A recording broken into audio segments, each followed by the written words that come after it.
Tes. Kedengeran ya? Apa sih tas mulu ikutin gua aja, lu sukanya tas aja.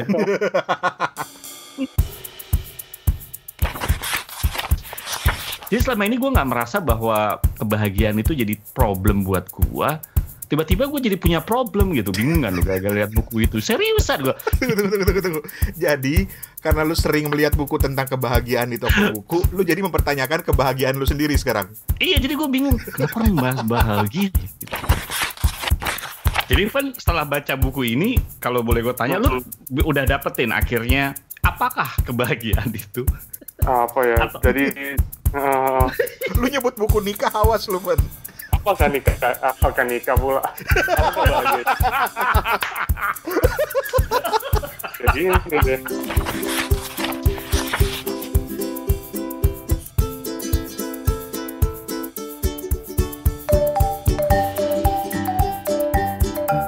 Oke, gue opening ya. Yo.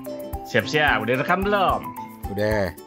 Bagus gak suaranya? Udah. Bagus. Testing. Oh, gue ikutin dah. Oke. Testing juga Aduh, bagus. kopi gue belum siap lagi. Oh, gue udah. Ya. Mantap. Mari. Oke.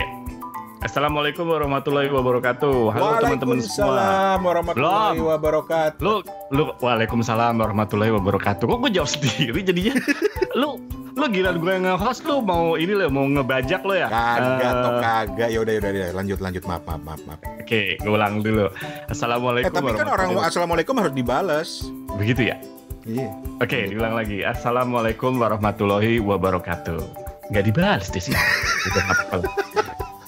Waalaikumsalam. Halo teman-teman semua Kepo Buku dimanapun Anda berada. Lagi-lagi kembali kita berjumpa di minggu ini di salah satu episode Kepo Buku. Yang kali ini adalah episode yang ke-39 ya, di season ketiga. Wih, Gitu. hafal, keren. Udah enggak, gue lihat Spotify soalnya. Gue udah cek. Jadi kali ini kita bertiga lagi, ada gue Hertoto Eko yang ada di Singapura. Juga kita jalan dulu ke mana nih, ke Ambon apa ke Bangkok enaknya ya? Ke Ambon dulu lah. Ambon, gimana kabarnya Ambon? Sehat. Hari ini cerah di sini. Wih, gila, itu dia Steven yang ada di Ambon. Oke, sekarang kita ke Bangkok, teman kita yang paling wise di antara kita berdua. Ya, gue mau bilang tua kan nggak enak. Bapak Rane, apa kabar? Sawadikap. Toto. Sawadikap, Kun Steven. Cip gitu ya. Masak cip gitu kan. Cip. Apa namanya? Murah gitu. Cip gitu kan. Only 100 baht. Oke.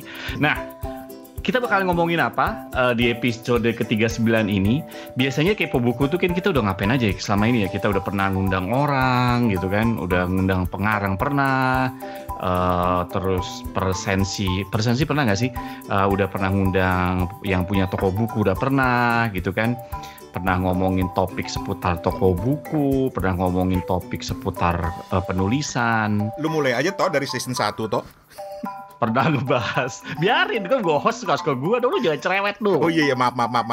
Pernah ngebahas satu buku rame-rame. Nah kali ini gue nggak tahu apakah kita pernah ngebahas satu topik rame-rame, tapi dengan membawa buku masing-masing, tapi masih ada benang merah.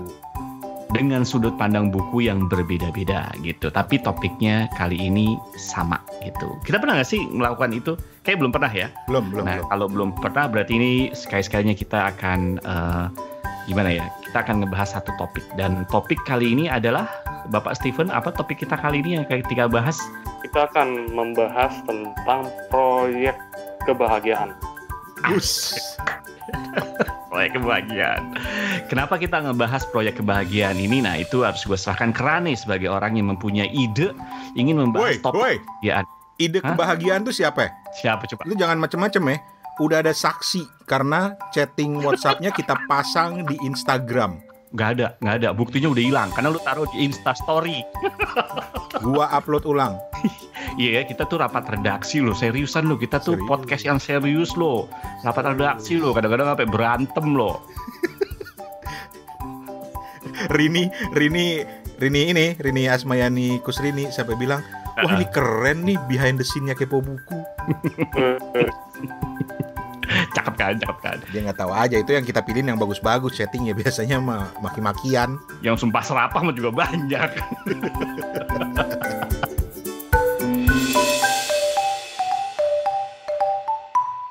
Jadi topiknya tentang proyek kebahagiaan, atau kita ingin membahas tentang apa sih yang dimaksud dengan bahagia, kiat-kiatnya apa, ataupun itulah definisi bahagia. Nanti tergantung dari sudut pandang buku yang kita bawa masing-masing. Gua bawa buku sendiri, Rane akan bawa buku sendiri, Steven juga. Tapi sebenarnya yang jadi penutup ini cuma sederhana aja. Gue sering ke toko buku. Akhir-akhir ini tuh gue sering banget ngeliat buku itu ya. Dari mulai yang dulu kita pernah bahas tentang filosofi teras ya, gitu kan, teras gitu. Itu ternyata stoik kan, kalau di bahasa Inggrisnya gitu ya, atau di istilahnya gitu kan. Terus banyak banget gitu kalau lo lihat banyak buku tuh tentang how to be happy atau happiness, dilihat dari sudut pandang macam-macam gitu. Dari ada yang bilang dari sudut pandang psikologinya, ada yang dari self helpnya. Tapi gue jadi merasa gitu, ini kenapa gitu. Jadi selama ini gue nggak merasa bahwa kebahagiaan itu jadi problem buat gue. Tiba-tiba gue jadi punya problem gitu, bingung kan lu gara-gara lihat buku itu. Seriusan gue, apa gue tuh gak bahagia, jangan-jangan ya, apa gue tuh orangnya gak ngerasa gue tuh bahagia atau gue gak bahagia gitu. Tunggu. Jadi karena lu sering melihat buku tentang kebahagiaan di toko buku, lu jadi mempertanyakan kebahagiaan lu sendiri sekarang. Iya, jadi gue bingung, kenapa orang bahas bahagia ya? Gitu. Itu kan ibaratnya orang kalau misalnya kan belakangan misalnya kayak ada buku travel, rata-rata banyak buku travel ke Jepang gitu. Orang-orang juga di Instagram banyak travel ke Jepang kan belakangan gitu ya. Padahal gue ke Jepang juga udah lama. Tiba-tiba ada apa di Jepang ya? Ini orang yang terlambat apa gue keduluan, apa yang gue kecepetan, apa ternyata ada tren baru gitu. Belakangan teman-teman juga ke Turki. Gue belum pernah ke Turki gitu. Ada apa dengan Turki gitu. Nah begitu juga ketika gue ke toko buku, banyak orang kebahagiaan. Apa kebahagiaan? Gue juga bingung. Nah di satu sisi juga banyak topik-topik yang sebenarnya agak berseberangan gitu Ran, Fen ya, dengan kebahagiaan. Orang sekarang banyak juga membahas tentang anxiety gitu kan. Kita juga udah mulai muncul yang namanya hari mental health gitu kan, mental health day kayak gitu. Jadi gue mulai berpikir ini ada something wrong with apa yang dulu kita nggak pernah bahas gitu ya. Jadi kita bahas gitu. Nah makanya gue pengen, ayo udah deh, gue nemu buku, kebetulan buku ini. Gue bilang sama, kalau lu lihat rapat redaksi kita yang sangat indahoy itu, aduhai maksud gue, indahoy, yang aduhai itu gitu ya. Gue nemu satu buku, kebetulan ada terjemahan juga di Gramedia Digital. Steven juga ada buku. Nah mungkin gue bilang, yuk kita bahas yuk dari berbagai macam sudut gitu. Itu aja sih sebenarnya. Oke, jadi gitu. Panjang banget ya penjelasan gue sebagai hostnya jangan gue dong. Kalau host mah kagak ngomong. Penjelasan lo mungkin sekitar 10 menit nih. Paling gue jadiin 1 menit, ntar gue edit. Gak apa-apa. Gue gak masalah. Gue suka ngomong berjam-jam asal bukan gue yang ngedit. Simple aja gue sih. Tapi oke. Tapi sebelum itu toh, gue justru tertarik sama pertanyaan lo tadi. Kalau gue bilang sih, karena sekarang ini belum pernah ada dalam sejarah dunia, paling enggak untuk 1 dekade terakhir, di mana orang itu merasa depresi, merasa stres gitu, secara massal di seluruh dunia global gitu, gara-gara COVID. Kalau gue sih ngelihatnya gitu, makanya kemudian mungkin toko buku itu mencoba untuk memanfaatkan kecenderungan itu, terus bilang, oh ya kita perbanyak buku tentang kebahagiaan. Oh gitu ya, jadi lu merasa begitu gitu ya? Kalau gue sih gitu, nggak tahu kalau Steven. Steven gimana? Ya kalau argumennya Bang Rani bisa diterima karena kita lagi pasarnya lagi butuh yang kayak gitu ya, butuh yang mencari penyaluran bagaimana cara happy. Tapi aku lihat di buku-buku terakhir memang ada ada semacam arus balik untuk mencari sebuah kebahagiaan gitu. Ada kayak sebuah pencarian manusia gitu. Mungkin nggak sebatas karena COVID, tapi aku melihat di buku Geography of Bliss punyanya Eric Weiner, dia dibuat di tahun 2008 atau 2009. Nah, sebenarnya kalau kita lihat pencarian kebahagiaan tuh memang udah naturnya manusia, dan ada penjelajah seperti penulis seperti Eric Weiner yang yang udah mencoba memetakan negara-negara mana yang punya kebahagiaan yang cukup besar gitu. Karena bliss, happiness kan ada perbedaan kan. Kalau aku lihat bliss itu kan artinya meaningnya tuh great joy, perfect happiness. Tapi kalau happiness sendiri kan the state of being happy. Jadi happy yang happy aja gitu. Tapi kita akan definisi aja dulu kali ya Bang Rane, Mas Toto. Yang kita akan cari ini bliss, happiness apa gimana gitu. Atau secara umum aja gitu ya. Tok, lu nyadar nggak satu hal, Tok? Apaan? Dia ketularan gue gitu. Nah, iya, Steven ketularan lo, karena sekarang dia sudah mulai bermain di level definisi dulu. Kagak, gue tahu kenapa dia main level definisi. Apa tuh? Karena itu ada hubungannya dengan buku yang akan diangkat. Iya kan? Nah, nanti gue akan sharing ya. Sebenarnya kalau ngomong definisi, jujur gue kali ini nyerah, Fen. Karena gini, gue berusaha juga ngedapetin definisi, tapi gue mau stick ke buku gue. Dan ternyata gue nggak dapet gitu. Definisi kebahagiaan itu apa gitu. Jadi buku yang bakal gue angkat ini. Kan jadi buku yang gue angkat ini itu tidak mendefinisikan apa sih arti bahagia gitu, atau mungkin gue kelewat atau gimana gitu. Tapi yang jelas buku yang akan gue angkat ini adalah buku yang memberikan faktor-faktor apa yang membuat bahagia dan tips apa yang membuat lo bahagia gitu. Oke. Kalau gue justru kebalikannya toh, karena lu bilang tadi dari buku yang lu baca itu yang bicara tentang kebahagiaan, lu malah justru tidak menemukan definisi kebahagiaan itu. Menemukan definisi kebahagiaan itu apa gitu. Nah, kalau di lu. Kalau gue di buku gue yang nanti akan gue sharing ini buku udah mungkin bulan lalu gue baca. Oke. Dan gue tidak pernah punya maksud untuk mencari kebahagiaan di situ gitu loh. Tetapi justru gara-gara topik ini, gue menemukan dari buku itu. Dan akhirnya gue coba baca ulang lagi. Oh, ini mungkin kebahagiaan. Lu malah nemu definisi kebahagiaan. Gue malah nemu, padahal bukan pada saat membaca ya, tapi pada saat muncul topik ini, terus gue langsung ingat, ini sebenarnya ngomongin soal kebahagiaan loh. Gitu. Gitu. Oke. Kalau nanti sebelum ke buku lu bisa kasih snippet nggak atau teaser gitu. Menurut setelah lu baca buku itu, nanti kita sebut bukunya, kita akan bahas kebahagiaan itu apa. Kalau setelah lu mungkin sekalimat 2 kalimat gitu. Kalau yang lu dapat dari buku lu, apa kebahagiaan itu? Kalau dalam secara singkat sebenarnya ya, ini agak klise ya. Tapi kebahagiaan itu ada dalam diri masing-masing. Asik, itu bukan definisi. Itu ada di kacau nih. Lu nanya definisi. Iya, definisi kan, lu tadi nanya definisi kebahagiaan tuh apa sih sebenarnya? Sorry, gue salah nangkep. Oke, jadi kalau berdasarkan buku yang gue baca, gue kasih snippet aja ya. Kebahagiaan itu sebenarnya sesuatu yang muncul dari persepsi masing-masing orang. Makanya tadi gue bilang kebahagiaan itu dari dalam diri sendiri. Jadi setiap orang punya persepsi yang berbeda-beda. Dan dari buku gue ini, bahkan persepsi itu menjadi ekstrim sekali. Oke. Karena ada yang sesuatu yang buat orang bahagia, buat orang lain tuh nggak bahagia. Nah, betul. Gitu, itu nanti gue ceritain lengkap lah. Oke.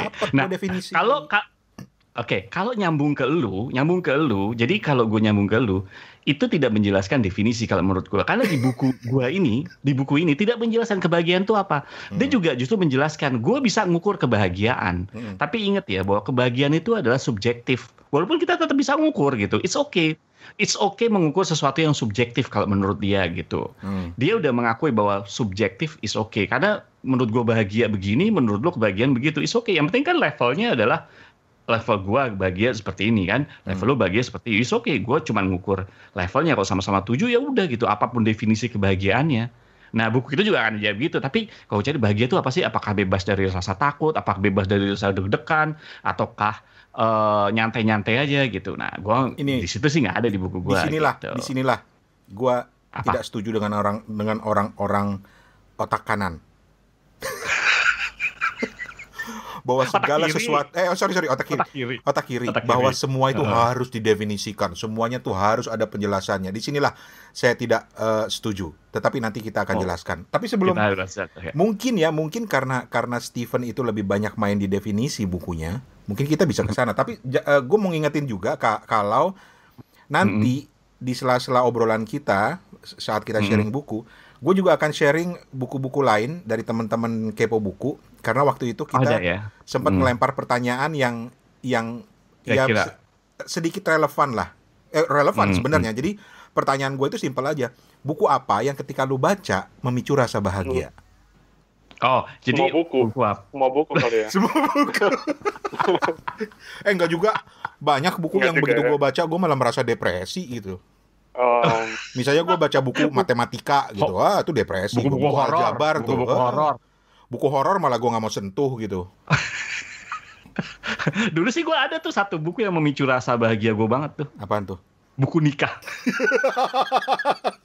Gue lihat itu gue bahagia. Lu mau ngatain Steven belum bahagia? Ya enggak, itu kan gue. Ingat, bahagia itu subjektif. Subjektif. Oke, jadi kita bocorin judul bukunya dulu nih. Oke, mungkin dari Steven lah, Steven. Iya, aku kali ini akan pegang buku Filokomik 10 Filsuf, 10 Strategi Bahagia. Nah, tagline-nya nih di depan covernya nih dia tulis, aku berpikir maka aku happy. Gitu. Ulang. Filokomik. Filokomik 10 Filsuf, 10 Strategi Bahagia. Aku berpikir maka aku happy. Diterjemahkan oleh Setio Wibowo dari penerbit KPG. Dari penerbit KPG. Oke. Oh, jadi ini sebenarnya buku terjemahan juga ya, Van ya? Buku terjemahan juga. Iya. Oke, jadi dia akan membahas dari segi filosofisnya mungkin. Nah, itu mungkin akan memuaskan. Saya berpikir maka saya bahagia gitu ya. Gimana? Saya berpikir, aku berpikir maka aku happy. Gitu. Aku berpikir maka aku happy. Gue kayaknya kalau kebanyakan mikir malah kagak happy gue perasaan. Tapi mungkin ya setiap orang ya subjektif. Oke. Nah, sedangkan buku yang akan gue bawa ini bukunya si Mike Viking. Semoga gue ngomongnya benar ya, cara pronounce namanya ya. Karangan Mike Viking yang judulnya The Key to Happiness. How to Find a Purpose by Unlocking the Secret of the World's Happiest People. Dan buku ini sebenarnya juga udah diterjemahkan oleh penerbit Gramedia. Judulnya kalau di Indonesia namanya Kunci Kebahagiaan. Cara menemukan makna hidup dengan mengungkap rahasia orang-orang paling bahagia di dunia. Diterbitkan oleh Gramedia Pustaka, ada juga di Gramedia Digital, gue sendiri baca di Gramedia Digital. Karangannya sekali lagi oleh Mike Viking, gitu. Dia orang Denmark. Nah, dan selamat malam dulu kepada Syahira yang pernah jadi tamu Kepo Buku beberapa episode lalu. Dia pun menyarankan buku ini. Oh, dia juga nyambung nih sama Syahira nih, Toto nih, cie. Jadi Mike Viking ini juga pengarang buku The Little Book of Hygge. Ngomongnya gimana ya, Hygge atau ya pokoknya prinsip hidupnya orang Denmark lah gitu ya, Hygge. HYGGE kalau di spell dalam bahasa, kalau di eja dalam bahasa Indonesia. Oke. Nah, kalau buku lu kan? Ya, kalau buku gue sebenarnya kalau dibaca judulnya aja udah ketebak gitu loh. Oke. Judulnya The Ministry of Utmost Happiness, sebuah novel karya Arundhati Roy tahun 2017. Jadi dalam bahasa Inggris ya. Bahasa aslinya bahasa Inggris. Bahasa aslinya bahasa Inggris. Oke. Gue jujur, gue tertarik sama buku ini gara-gara pernah disebut sama beberapa tamu di Kepo Buku, termasuk Mbak Lela yang nyebut itu, Arundhati Roy. Wih, Mbak Lela, kesebut lagi di episode ini. Lagi. Aduh, udah 2 orang kesebut nih. Syahira sama Mbak Lela, yang nggak apa-apa, oke. Aduh.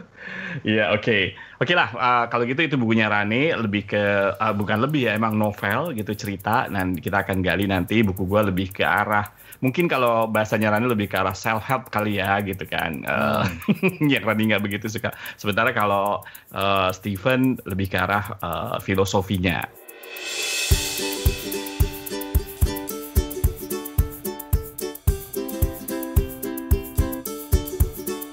Mungkin kita ke Steven dulu kali ya, Randre ya. Yap. Kan biasanya peletak dasar. Peletak dasar. Gimana, Van? Boleh, Van, dari buku lu, Van.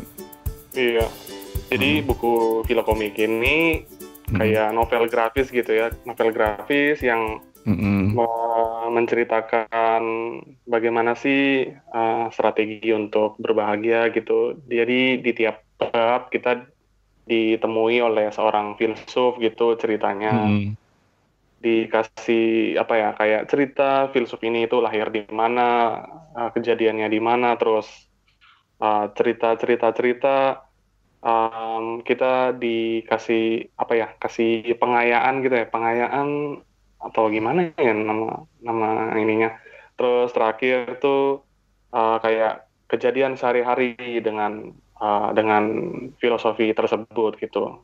Nah, diceritakan dengan kayak santai, dengan ada humor juga gitu, dan ini dengan panel-panel yang tiga aja gitu ya, panel satu gede, tiga kecil ya, ataupun 3x3, kita dikasih kayak sebuah storytelling gitu untuk gimana kenal dengan si filsuf tersebut dan berusaha memahami apa sih program kebahagiaan yang dia kasih gitu. Aku coba kasih satu dulu. Contoh. Kalau misalnya ngomongin filsuf nih, nggak afdol lah kalau kita nggak bicara Platon aja dulu ya. Platon ini filsuf Yunani, dia pendiri Akademi Filsafat di Athena, lahir di Athena. Pakai tahun nggak nih? Sekalian aja lah ya biar kalian tahu. 1825 sampai 1830. Gorok gitu. 427 sampai 347 SM. Program buku-bukunya nih dikasih rincian biodatanya nih lengkap nih. Protagoras, Gorgias, Phaedon, Symposion, Politeia. Coret-coret dikasih gambar gitu kan. Ada ada seorang filsuf berjenggot tebal gitu lagi duduk nulis. Keningnya kerut-kerut gitu. Program kebahagiaannya tuh ini, untuk bahagia pertama-tama harus mengenal diri dengan baik. Menurut Socrates, guru spiritual Platon, dunia penuh ilusi yang harus diperangi. Itulah kunci untuk hidup dengan benar. Tempat kejadian perkara dikasih kayak map gitu di Athena. Peloponnesos sekitar 400 SM. Jadi ada Sparta, ada Athena. Nah, di Athena nih di peta perjalanannya si Platon ada digambar ini, jejak-jejak kaki, peta jalan-jalannya Socrates. Wow. Jadi setiap filosofis tuh dia dibentuk komik ya, Van, ya pada dasarnya ya, bentuk komik. Terus ngebahas satu filosof ke filosof lain gitu kali ya. Bayangan gue sih. Terus yang ada hubungannya dengan kebahagiaan. Oke. Siapa aja sih filosofnya yang disebut di situ? Kan ada 10 katanya, Van. 10 ya, 10. Aku coba preview daftar isinya ya. Boleh. Ini tertarik mungkin. Platon, kenalilah dirimu sendiri dan kamu akan bahagia. Epicurus, silakan bersenang-senang. Seneca, kematian nggak ngaruh. Terus Montaigne, bahagia ya saat ini dan bersama orang lain. Descartes, jangan hasrati apa yang tak bisa kau miliki. Pascal, tentu saja bahagia itu mungkin. Berani taruhan? Kan, lebih dari segalanya, bertindak yang layak. Bentham, untuk bertindak baik, lakukan yang berguna. Ada Schopenhauer, bahagia hanya soal kehendak. Nietzsche, intinya jadilah dirimu sendiri. Gitu. Wow. Oke. Jadi Van, setelah baca buku ini, kalau boleh gue tanya, lu udah dapetin akhirnya apakah kebahagiaan itu? Apa ya? Jadi lu nyebut buku nikah, awas lu, Van. Apakah nikah pula? Apa kebahagiaan? Jadi ini deh. Gini. Sebenarnya kayak Bang Rane Mas Toto bilang di awal kan, kalau memang subjektif banget dan buku ini tuh ibaratnya tuh kayak mau ngasih tahu dengan gaya yang ringan, dengan gaya yang dengan gaya yang sederhana aja gitu. Soalnya ini juga ada jilid 2 ternyata aku lihat di halaman penulisnya gitu, ada jilid 2 juga. Kalau Tapi misalnya yang lu baca ini dari jilid 1 lah ya. Yang lu baca ini masih jilid 1. Oke. Baru dikasih keluar jilid 1. Kalau misalnya dibilang kebahagiaan tuh apa sih? Aku rasa kebahagiaan tuh sesuatu yang dicari supaya kita tuh jadi orang yang tangguh aja gitu. Kayak di sini aku mau ngutip ya, di dalam lamannya Seneca di halaman 49, tujuannya kebahagiaan itu apa sih? Supaya ini, jadilah karang anti guncang gitu. Jadi mungkin yang bisa aku tafsirkan dari buku ini gitu ya, kalau misalnya kita happy itu kita jadi pribadi yang anti guncang aja gitu, Bang Rane, Mas Toto. Jadi mungkin nggak terlalu muluk-muluk gitu kan. Sederhana, ketika lo udah bisa jadi seorang pribadi yang anti guncang, mungkin itu udah sebuah happiness buat lo gitu. Wow. Terus satu lagi, ada quote yang menarik ya, di Epikurisme, di satu balon katanya dia bilang kayak gini nih si filosofnya nih, hanya kenikmatan alamiah yang dipenuhi secara masuk akal membawa kebijaksanaan dan kebahagiaan. Mudahnya, jangan sia-siakan apa yang kalian miliki akibat mengharap pada apa yang tidak kalian punya.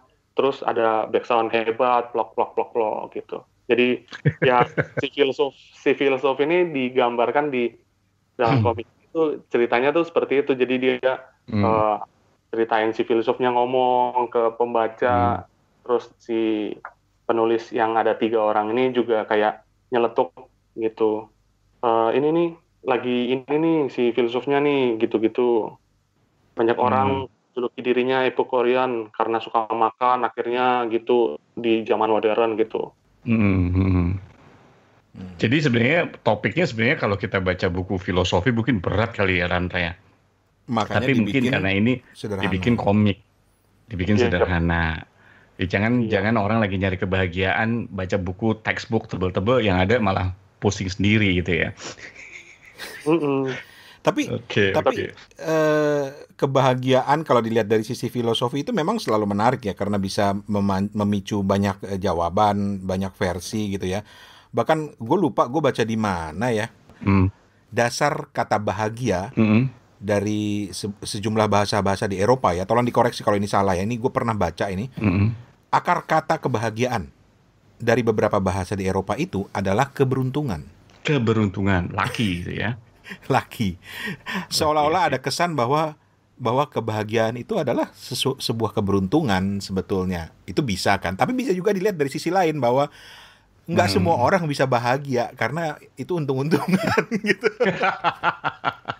Tapi gue tertarik sama kalau karena Stephen tadi nyebut Seneca. Seneca ini kan salah satu engkongnya Stoik kan ya, Van ya.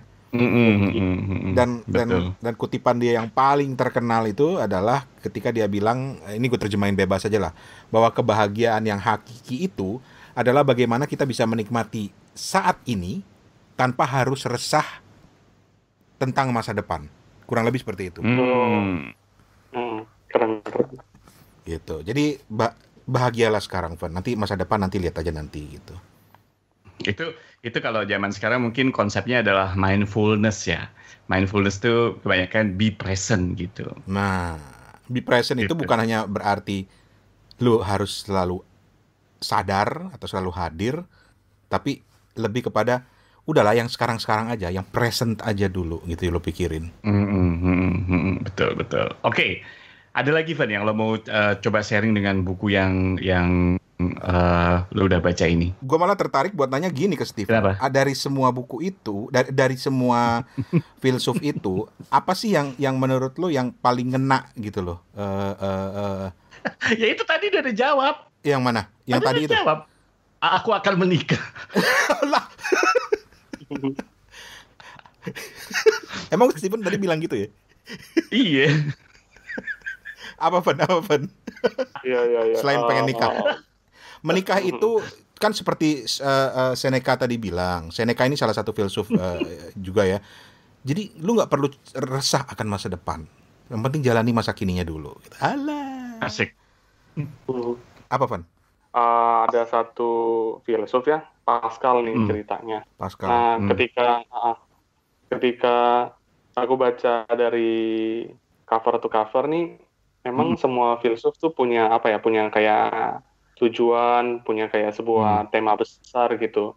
Namun yang paling bikin tercengang wow gitu karena si Pascal ini berani untuk menguji logika ataupun apa ya, pemikiran orang-orang sekitarnya tuh dengan apa, dengan taruhan gitu, dengan dia memainkan apa, games gitu, kayak entah orang-orang filsuf ini harus menyebarluaskan pahamnya dia lewat sharing, lewat pengajaran, lewat karisma. Tapi ketika si filsuf yang satu ini tuh dia ini ngasih kayak sebuah taruhan aja gitu. Nah, taruhan itu dia ngasih opsi kalau opsi 1 aku bertaruh Tuhan tidak ada. Opsi 2 aku bertaruh Tuhan ada. Nah, di dalam 2 opsi ini pun masing-masing basis tuh ini bisa bikin orang untuk apa ya? Untuk orang untuk sedikit eling lah sama sama keberadaan Tuhan. Nah, itu yang bikin aku melihat si filsuf yang satu ini cukup wow gitu ceritanya. Oke. Interesting. Jadi bukunya adalah, sekali lagi gue sebutin ya, judulnya adalah Filokomik 10 Filsuf 10 Strategi Bahagia. Yang edisi Indonesianya diterbitkan oleh Kepustakaan Populer Gramedia, KPG ya. Itu penulisnya siapa sih, Van? Ada nggak sih nama penulisnya? Penulisnya tuh Jean-Philippe Thivet, Jérôme Farmer, Annelies Cambaut. Orang Perancis semua. Kayak orang Perancis semua gitu. Iya. Sebenarnya kalau lihat covernya bagus sih. Covernya didominasi warna biru, tapi juga filosofinya, komiknya tuh komik yang gue nggak lihat dalamnya karena gue cuma bisa lihat covernya, gue belum punya gitu. Jadi lumayan lucu sih kalau dipikir ya gambarnya di cover depannya gitu. Komiknya komik lucu gitu, bukan komik, kan banyak juga buku-buku yang ngebahas ekonomi, bahas caranya yang komiknya serius gitu. Nah ini kayaknya ini jenaka-jenaka aja gitu. Lihat dari sampulnya gitu. Oke, nah itu buku yang diusung sama Pak. Ya, kenapa? Teman-teman, ada yang berbeda dari Kepo Buku episode tentang kebahagiaan ini karena kita ngobrol jadi panjang banget dan rasanya sayang sekali kalau mau dipotong-potong karena nggak tahu kenapa ini 3 host ini begitu ngomongin kebahagiaan kok jadi dalam banget ngobrolnya. Jadi paling tidak kami ingin memberikan kesempatan buat teman-teman merenungkan terlebih dahulu buku tentang kebahagiaan yang disodorkan oleh Stephen kali ini. Setelah itu, nanti di episode berikutnya yang akan hadir tidak lama lagi, kita akan bahas bukunya Toto, yang juga akan bicara tentang kebahagiaan versi dia. Dan juga nanti akan hadir di episode berikutnya lagi adalah buku yang gua bawa, yang juga mengulas soal kebahagiaan. Dan juga kita akan membagikan beberapa judul-judul buku yang sudah dikirimkan oleh teman-teman Kepo Buku semuanya melalui Instagram waktu itu ketika kita menanyakan buku apa yang membuat kalian bahagia. Ternyata menarik. Jadi, kita ketemu di episode yang berikutnya. Yang jelas tidak perlu menunggu sampai seminggu lagi. Tenang, akan segera kita hadirkan. Supaya lebih mantap aja dan lebih ada waktu untuk lebih merenungkannya lagi. Halah, ya nggak toh? Oke. Jadi kita ketemu lagi di episode berikutnya. Yuk.